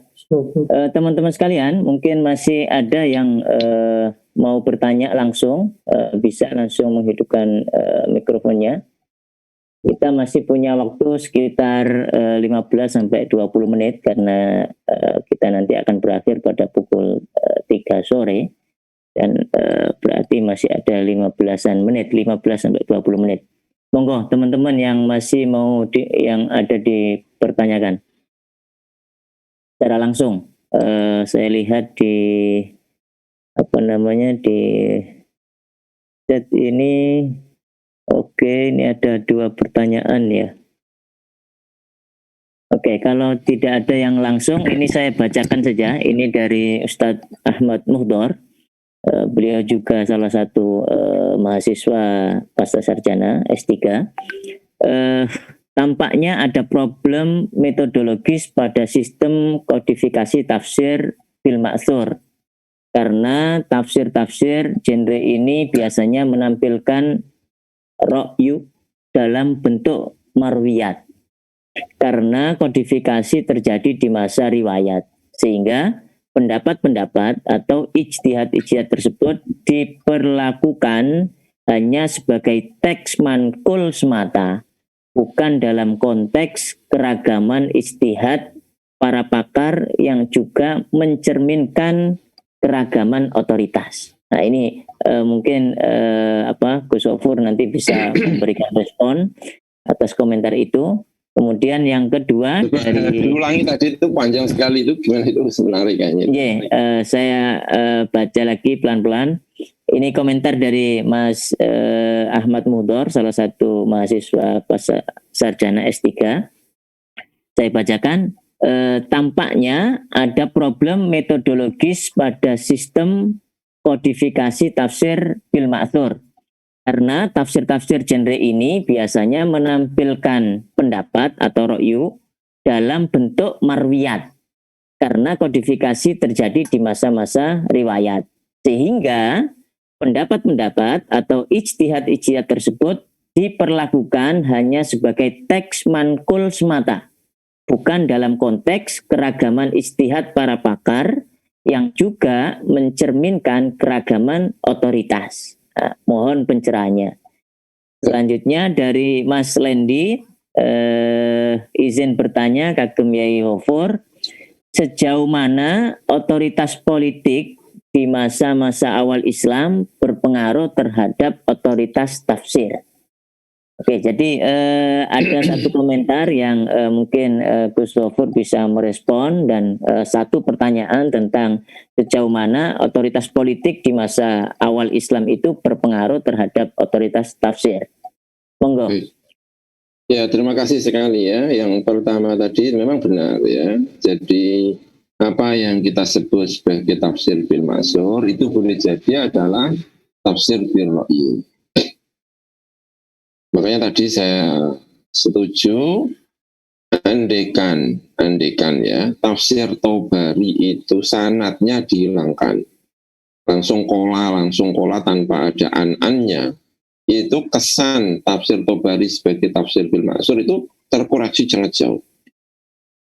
Karena yang Tobari itu sebetulnya sedang menampilkan pendapat-pendapat para ulama, tapi ketika menampilkan pendapat-pendapat itu disertai dengan an-an. Sehingga kesannya adalah tafsir bil ma'thur. Tapi padahal boleh jadi para ulama itu sendiri yang dikutip ketika menyampaikan itu sebetulnya adalah bagian dari tafsir bil ra'yi. Jadi itu tadi ya. Kalau menyebut tafsir atau bari itu lebih sebagai tafsir bil ma'thur, tentu itu melihat an-annya. Tapi kalau itu tadi dikoreksi, itu sebetulnya kesan itu akan banyak. Itu yang pertama. Yang kedua, orang kadang-kadang tidak membedakan antara at-tafsir as-sunni dengan at-tafsir bis-sunnah. Kalau tafsir sunni itu artinya yang menafsiri itu Kanjeng Nabi. Ada hadis yang menafsiri Al-Quran berdasarkan pernyataan Kanjeng Nabi itu sendiri. Misalnya, inna syirka la dzulmun adzim. Bahwa syirik itu yang dimaksud dengan alladzina amanu walam yalbisu imanahum bidzulmin. Zulum itu diartikan dengan asyirku. Itu siapa yang menafsiri? Kanjeng Nabi. Berdasarkan apa Kanjeng Nabi menafsiri? Berdasarkan Al-Quran. Nah ini jelas, tafsir ini adalah tafsir bil ma'thur. Artinya ini adalah tafsir yang diambil dari hadis Kanjeng Nabi, di mana Kanjeng Nabi menafsiri Al-Quran dengan Al-Quran. Berarti tafsir Al-Quran bil Quran, atau tafsir berdasarkan penjelasan Kanjeng Nabi yang itu murni. Nah, yang kedua, ini yang kadang-kadang tidak dibedakan itu ya. Yang kedua, tafsir Al-Quran dengan Al-Quran, tetapi menafsiri Al-Quran dengan Al-Quran ini adalah berdasarkan ijtihadnya para sahabat. Tafsir Al-Quran dengan sunnah, tetapi sunnah A digunakan untuk menafsiri tafsir ayat A, itu adalah ijtihad sahabat. Nah, sebetulnya yang seperti ini itu apakah tafsir bil ma'sur ataukah tafsir bil ra'yi? Sebagian para pakar itu lebih cenderung menyebutnya sebagai tafsir bil ra'yi, meski menggunakan hadis. Jadi catatan tadi memang benar adanya, ada sedikit perlu penjelasan memang apa yang dimaksud dengan tafsir bi al-ma'thur. Tidak semua tafsir yang dinisbatkan kepada sahabat itu adalah tafsir bil ma'thur. Banyak diantaranya itu merupakan tafsir bi al-ra'yi. Ya, jadi tidak semua, tadi saya ulangi ya, saya nanti akan, kalau ada waktu saya akan coba carikan contohnya di mana tafsir ini, apakah tafsir sahabat itu berdasarkan hadis itu masuk bil ra'yi, bukan masuk bil ma'thur. Itu yang pertama tadi. Dan yang kedua, apa tadi saya lupa saya. Yang kedua, sejauh mana otoritas politik di masa awal Islam berpengaruh terhadap otoritas tafsir, Gus? Ya, itu tentu ada kaitannya, sangat berkaitan. Kita sebetulnya dimulai dari al-ghulu, dimulai dari orang-orang yang kebablasan. Memang situasi pada saat itu barangkali ya, itu menuntut banyak orang-orang yang hulu itu berlebih-lebihan, sehingga menjadi yang lain itu males gitu ya. Misalnya ya, ini saya contoh saja dulu. Ibnu Abbas itu jelas mendukung gerakan takwil, jelas itu, saya kira loh ya, tapi saya tidak tahu yang lainnya. Tapi kalau saya melihat Ibnu Abbas itu, beliau mendukung gerakan takwil, artinya penafsiran yang tidak hanya semata-mata didasarkan pada Kanjeng Nabi gitu ya, tapi berdasarkan bahasa, berdasarkan ijtihad. Itu ada beliau salah satu pihak yang otoritatif untuk gerakan takwil. Tetapi masalahnya adalah kemudian takwil dengan pemahaman yang seperti ini di luar fikih, ya, di luar fikih. Kalau fikih itu dari awal saya sampaikan itu memang landing sekali.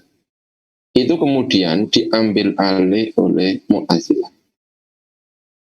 Dan Mu'tazilah itu dalam hal ini seringkali itu terlarut pada hulu. Hulu itu berlebih-lebihan. Akibat dari hulu itu adalah kesulitan bertemu dengan mazhab yang lain. Orang-orang yang tidak suka dengan takwil itu menjadi sulit ketemu, karena yang pegang takwil sekarang tidak lagi Ibnu Abbas, tetapi itu adalah orang-orang Mu'tazilah.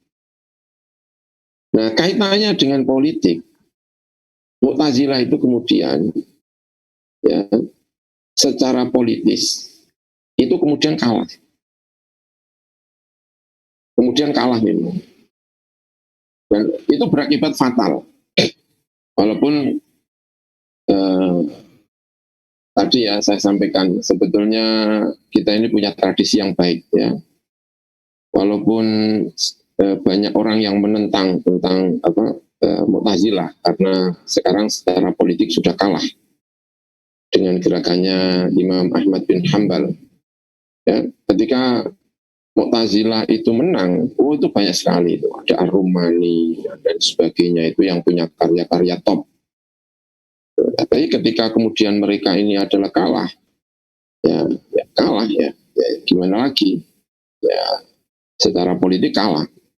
Itu belum lagi kalau kita menyangkut mengenai tafsir-tafsir di generasi Syiah misalnya. Syiah itu sangat-sangat produktif di bidang tafsir, tetapi banyak yang tidak sampai kepada umat Islam karena umat Islam Sunni maksudnya ya, karena dipisahkan oleh wilayah-wilayah politik. Tapi sebetulnya ada contoh-contoh yang sangat menarik. Itu ada nilai positifnya, ada nilai negatifnya. Yang saya contohkan dalam tadi itu Zamakhsyari tadi Al-Kashaf.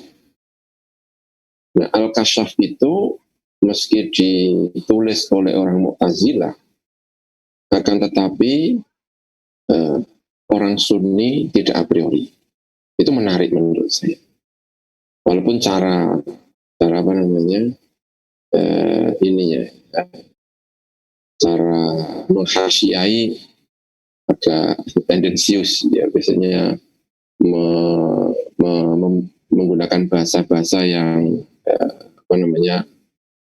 kurang bersahabat itu ya. Tetapi keberanian orang Sunni ya menghasiai itu artinya apa? Ikut mempopulerkan Al-Kashaf.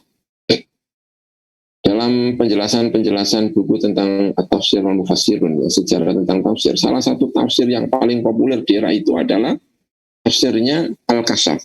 Sebelum datang tafsir Bedawi, sebelum datang tafsir-tafsir Sunni yang terkenal. Tapi tafsir paling populer di waktu itu adalah Al-Kashaf. Pernah di eranya paling viral kalau sekarang itu adalah tafsir Al-Kashaf. Sangat-sangat nah, itu artinya apa? Itu meski dikarang oleh orang Sunni, orang Mu'tazilah, tetapi itu diterima dalam tradisi Sunni. Dan orang-orang Sunni itu tidak a priori ketika melakukan penjelasan tentang Al-Kashaf. Itu artinya meski secara politis, batas-batas politis antara Sunni dengan Mu'tazilah itu mengeras. Kalau kita baca buku-buku tentang ilmu kalam, itu kadang-kadang Mu'tazilah itu kadang-kadang disebut qabbahahumullah atau apa itu dulu kalau kita ngaji-ngaji ya.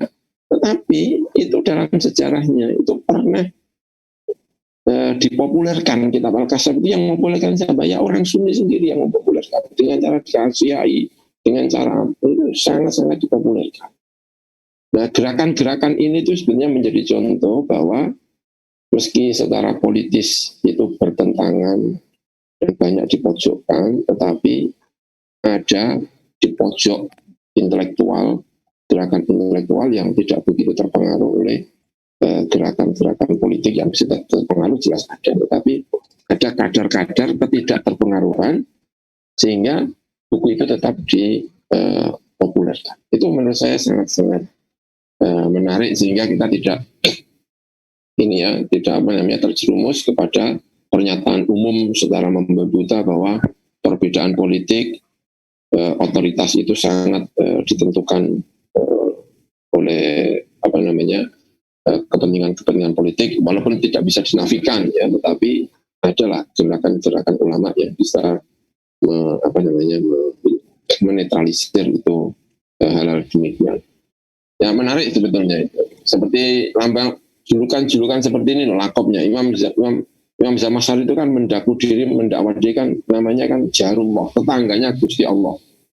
Jadi walaupun Mu'tazilah tetapi namanya Jarullah. Jarullah itu adalah tetangganya Gusti Allah, karena dulu ada tradisi kalau orang-orang alim itu punya tirakatan lah, itu dekat dengan Ka'bah.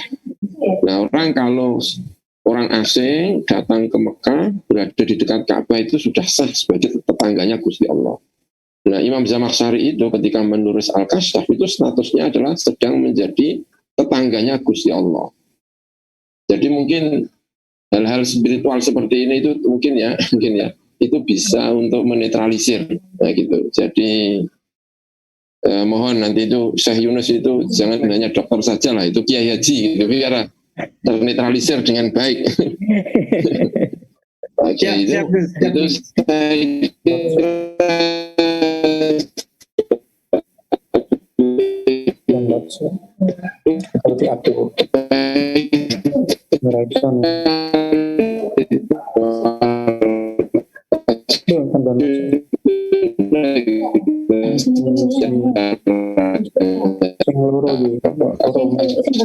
itu saya kira Jakarullah.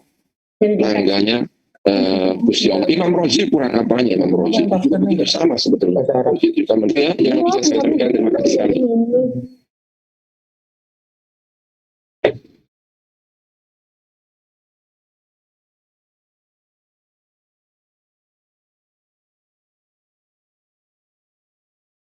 Gus Gufur koneksinya nggak nganu ya? Ya, saya kembalikan ke Mas Mufid. Terima kasih Mas Mufid. Nggih, terima kasih Gus Gofur. Kita masih punya waktu sekitar Koneksi saya putus-putus ya. Saya masih pakai data ini, tidak pakai wifi. Jadi 3 menit tadi terakhir Gus putus-putus. terakhir. oh Tapi iya, mungkin ini ada pertanyaan terakhir Gus. Ini mungkin nanti bisa direspon sekaligus ke closing statement. Ini ada pertanyaan yang nanti mungkin bisa langsung direspon. Assalamualaikum, mohon maaf sebelumnya Gus sedikit bertanya. Pada permulaan abad kedua Hijriah muncul 2 madrasah di Hijaz, Hadis, dan di Irak, Ro'i. Dan kedua madrasah tersebut berbeda manhaj dalam beristinbat hukum. Apakah keadaan ini mempengaruhi dalam penafsiran? Itu satu dari Mas Ahsan. Kemudian yang terakhir, yang paling akhir ini dari Mbak Hamidatul. Apa yang membuat tafsir sebagai sebuah diskursus otoritatif saat masa literal atau kitabiah? Ya, mungkin bisa Gus Gofur merespon 2 pertanyaan itu sekaligus ditutup dengan closing statement. Monggo Gus.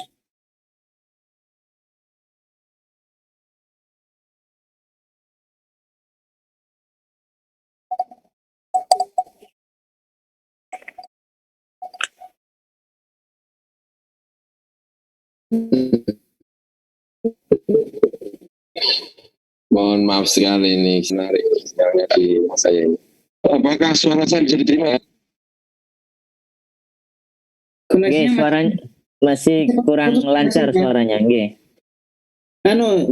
Tulisannya Ya, gimana caranya? tanyanya terus di chat aja. Kiai Mufid biar bisa dibaca Gus Gufur. Oke, Ya, saya akan coba menjawab. Kalau suara saya sudah bisa, yang kedua tadi saya nggak bisa mendengar, mungkin hilang sinyalnya di sini. Oh, nggih. Yang kedua Yang pertama itu, saya bisa menangkap. Ya. yang kedua, apa yang membuat tafsir sebagai sebuah diskursus otoritatif saat masa literal atau kitabiah? Itu yang kedua. Ulangi yang kedua ya, saya agak di luar ini.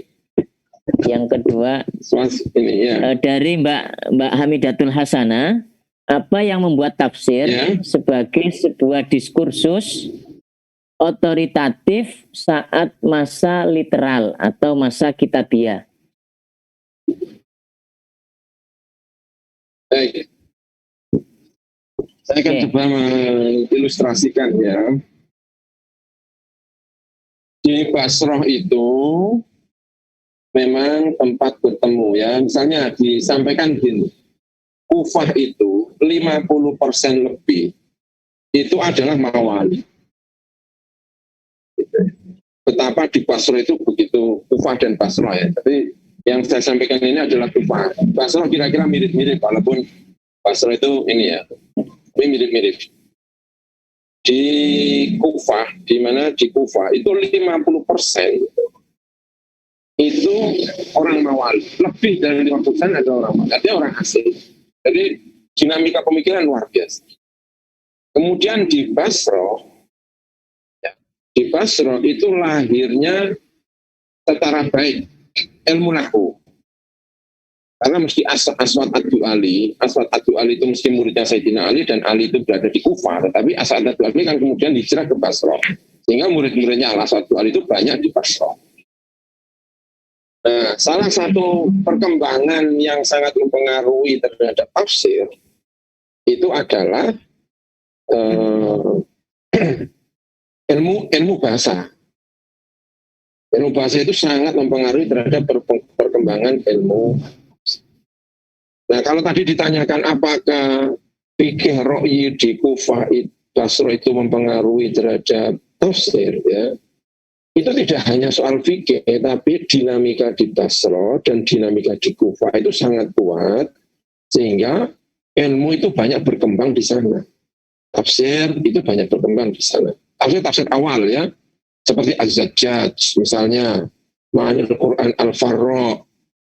Tidak tafsir dalam arti tafsir sekarang, tapi Ma'anil Quran, ada Ma'anil Quranil Ahfaz, Ma'anil, itu semuanya adalah periode awal tafsir, dan itu sangat dipengaruhi oleh perkembangan ar-ra'yu di Kufah dan Basra. Nah, sementara di Madinah ilmu-ilmu itu kan kurang berkembang, sehingga yang berkembang adalah hadisnya. Kalau mau memotret tafsir di Madinah, ya tafsirnya pasti riwayat dari A, riwayat dari si B, riwayat dari ini, tapi perkembangan pemaknaan makna itu ada di sana. Jadi ini kita tidak bicara soal fikih secara khusus, ya, tidak secara fikih secara khusus, ya. Kemudian yang kedua, pertanyaan apa yang menjadikan tafsir itu pada era itu menjadi sangat otoritatif? Otoritatif itu banyak hal, ya, yang mempengaruhi. Salah satu yang sangat mempengaruhi itu adalah gaya orangnya. Ya, misalnya kayak Ibnu Abbas, siapa yang berani menentang Sayyidina Ibnu Abbas? Kalau sudah disampaikan Ibnu Abbas, ya insya Allah otoritatif di zaman itu. Nah, zaman itu. Walaupun sekarang mungkin orang mengkritisi tapi penting sekali. Makanya saya memberi not tadi, Allahumma faqihu fiddin wa alimhu ta'wil. Tolong itu kalimat ta'wil dimaknani, jangan digeser kepada seperti yang disampaikan oleh Ibnu Taimiyah menurut saya, ya. Itu. Nah, itu penting karena itu menjadi bagian dari otoritas terhadap gerakan takwil setelah Ibnu Abbas. Kemudian salah satu lagi yang mempengaruhi diterimanya ilmu. Ilmu itu diterima baik di tengah-tengah umat Islam. Fikih itu diterima dengan baik di kalangan umat Islam. Maka fikih itu menjadi sangat bisa diterima kalau itu digunakan untuk menafsiri Al-Quranul Karim. Ya, tasawuf. Ketika tasawuf itu belum diterima umat Islam, lalu digunakan untuk alat menggunakan tafsir Al-Quran, ada banyak yang jatuh, ya, itu. Tapi begitu tasawuf sudah diterima oleh kalangan banyak umat Islam, maka buku-buku tafsir sufi itu sudah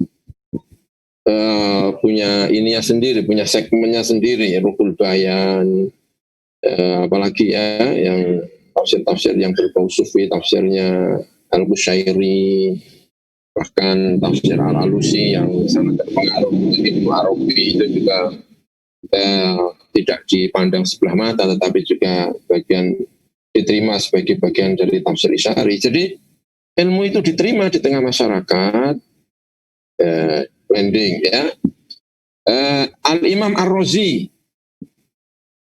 sebagai gerakan otoritas menafsiri Al-Quran dengan ilmu kalam. Imam Ar-Razi itu punya dua wajah. Yang satu adalah wajah ilminya, ilmi dalam arti sekarang, bahwa tafsir saintis, segala sesuatu ada di dalam Al-Quran, sampai sekarang belum diterima. Karena tafsir Ar-Razi yang dalam bidang ini tidak banyak dibaca.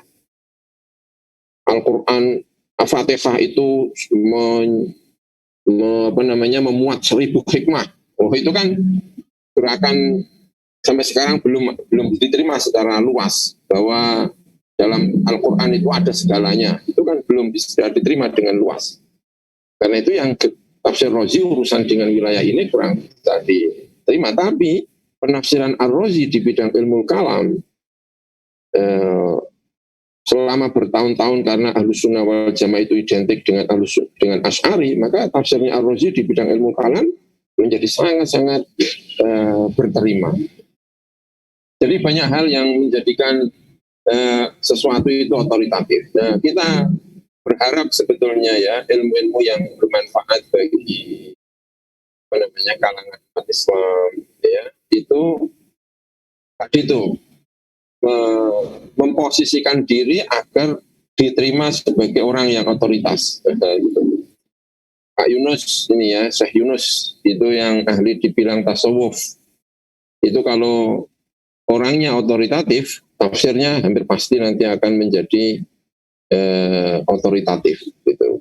Sehingga ada gerakan-gerakan baru seperti Al-Imam Al-Rusi gitu ya, yang memberi keragaman dalam penafsiran setelah disampaikan oleh orang-orang yang otoritatif. Jadi banyak hal saya kira yang mempengaruhi.